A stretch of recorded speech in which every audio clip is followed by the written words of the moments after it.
Hey Courtney, it's Thursday here on C2C.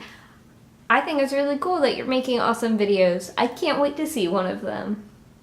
I mean, the videos that you're uploading are awesome, but the ones that you're telling me about that you make and then decide not to upload, I would like to see those too, because you make them sound just wonderful. Today started off not so great. I was kind of in one of my depressive states where I don't want to do anything, so I thought about skipping dance class, but it got to the point where I could either, it was 15 minutes before my class started, so I either needed to leave right then or I needed to start watching a TV show or something so that I could be distracted from the fact that I was making a bad decision by not going to class.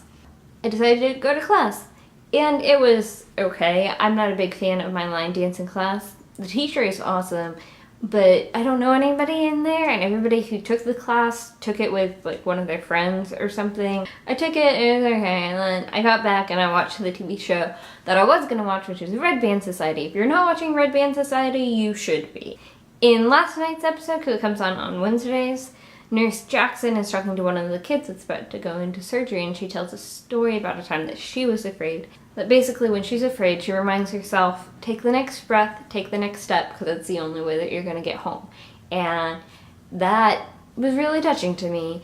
I mean, she was talking about it in the state of being afraid, but I think it works for a lot of different debilitating emotions, because fear can be really debilitating, but so can being really sad or really depressed, or sometimes even anger can be debilitating, or even manic or happy states can be debilitating. Anytime you have a really, really strong emotion, it can be either debilitating or it can be really awesome and inspire you to keep going.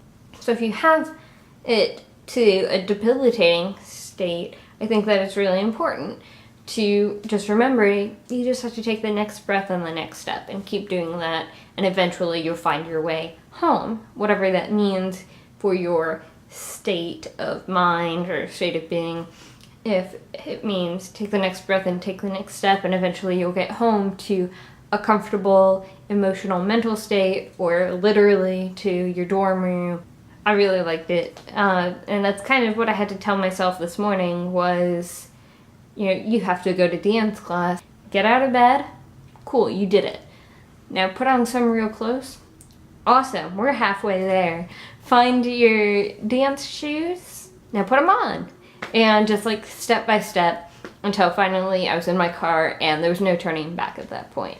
Afterwards, as a reward for conquering my extreme not wanting to go to class, I got Starbucks and I watched Red Band Society, and then I went and I did my homework and a bunch of other stuff, which if I had skipped dance class, I probably would have been too depressed to do my homework and all the other things that I needed to do. I didn't really like the phrasing of the next breath, next step, and you find your way home, because I just like, it doesn't roll off the tongue for me. So I kind of combined Nurse Jackson's thing with Josh Sundquist's thing.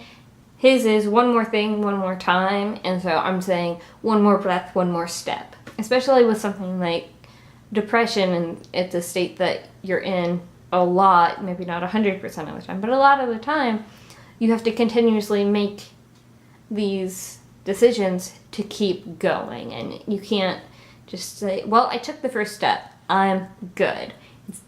That's great that you took the first step, but I'm using you, but I mean me, or like anybody. You take the first step, great. Now it's time for that second one. And continually making the step, one more breath, and just keep going until you get home. I'm gonna take one more step and turn off this camera. And I'm gonna take another step and start editing it. I can't wait to see your video on Saturday. Maybe it'll even be one of your really amazing ones. I would love to see the one of everybody wishing me good luck. Good night, love you.